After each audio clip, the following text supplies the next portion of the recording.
What's going on, friends? Logan Myerz here for Cinephellas.com. Tonight I'm going to be reviewing the brand new Netflix film from Joe Berlinger. I'm talking about Extremely Wicked, Shockingly Evil, and Vile. That's a tongue twister. So with Extremely Wicked, Shockingly Evil, and Vile, we have the heartthrob himself, Zac Efron, portraying the sinister serial killer Ted Bundy.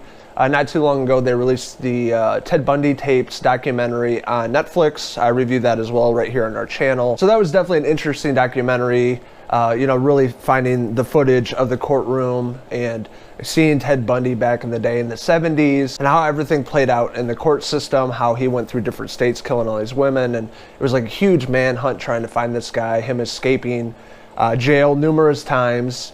In this documentary, they really portrayed this character, a serial killer I didn't know too much about till I watched the documentary. So this time around, we have the same director. We have a more Hollywood dramatized approach to Ted Bundy. Obviously, with a good-looking guy like Zac Efron portraying this, a lot of people are going to be interested. I'm a huge fan of Zac Efron. I've seen his career from the beginning all the way to recent, starting out with High School Musical back in the day, going into like comedies and things like that, and now going into like a dramatic role. This is like a role we haven't seen from him yet, and I think he really knocked this portrayal of Ted Bundy out of the park. He did an excellent job with this, and there's a lot of reasons for that. I'll call this movie Shockingly Wicked because I don't want to keep saying the entire title of the movie. I'll probably fuck it up a few times.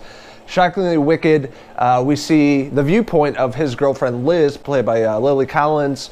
The beginning of the movie in the 70s, they show how they meet at a bar, and really sets up the relationship and how she stands by his side no matter what. And deep down inside, she knows what he is, what a monster he is, what a narcissistic piece of shit he really is. Something with his like charisma and the way that he really has a soothing approach to Liz, and she just is in love with this guy no matter what. It's definitely an interesting take in this movie, seeing her viewpoint, seeing what she goes through as a single mother. She's looking for the right man to take care of her and her young child, and Ted Bundy comes into the picture, and he seems perfect from the beginning. He seems like he has everything. He's going to be a lawyer. He's very intelligent. He's good looking. He has charm. But that definitely changes throughout the course of the movie. So I thought Lily Collins did a pretty great job in this role as Liz, and seeing the torture she went through throughout the many years of Ted Bundy, watching all these court cases from her house, watching it on TV, and her like drinking all the time excessively, smoking cigarettes, just sitting there and watching everything play out. We find out, that Liz was the one that called the cops, turning Ted Bundy in early on, and it just turns into this massive manhunt throughout the movie, starting in Washington State and Colorado. And at the end of the film, him ending up in Florida and being put to death. It was really interesting to see how Ted Bundy pulled everything off, how he's able to manipulate so many people and kill all these innocent women. But at the end of the day, he's like, no, it wasn't me. No, I wouldn't do that. He was definitely an evil man, and something really, really dark behind his eyes that Zac Efron definitely pulls off throughout the movie. Just the way he turns and looks, there's something deeper and evil inside, kind of like Michael Myers, and just evil behind his eyes. And in this film, we don't see a lot of the killings of how Ted Bundy actually killed these women, which is cool with me. I don't really want to see that. With modern times in 2019, we still have a lot of shit killers out there. I don't want to see that. I just want to see how Zac Efron really changed and became this character, and how his acting chops have definitely come a long way, because he really does go to a dark place in this film. I'm very impressed by his performance in this movie. You can see that this serial killer is definitely wicked, shockingly evil, and vile.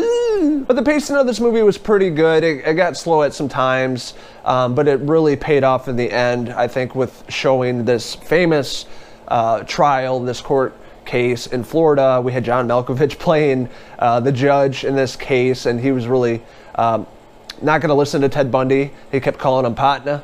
He's like, I don't know about that, they're a partner.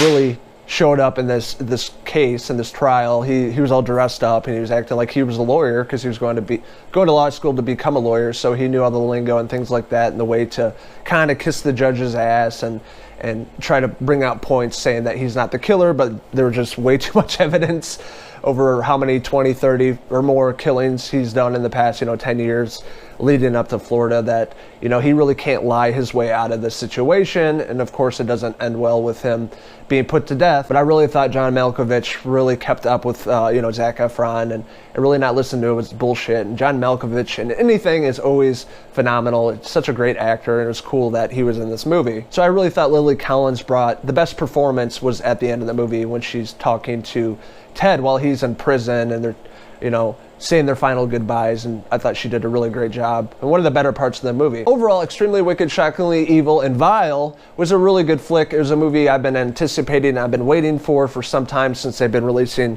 photos and things in the trailer showing Zac Efron as Ted Bundy. I was really interested to see what Efron did with his character, if he really went to a dark place, and I was definitely pleased with his performance. He did a great job. Efron did his research. He brought his A game to this role, and it's probably one of his best performances to date. Really interested to see if he maybe goes into thrillers or horror movies or, another drama.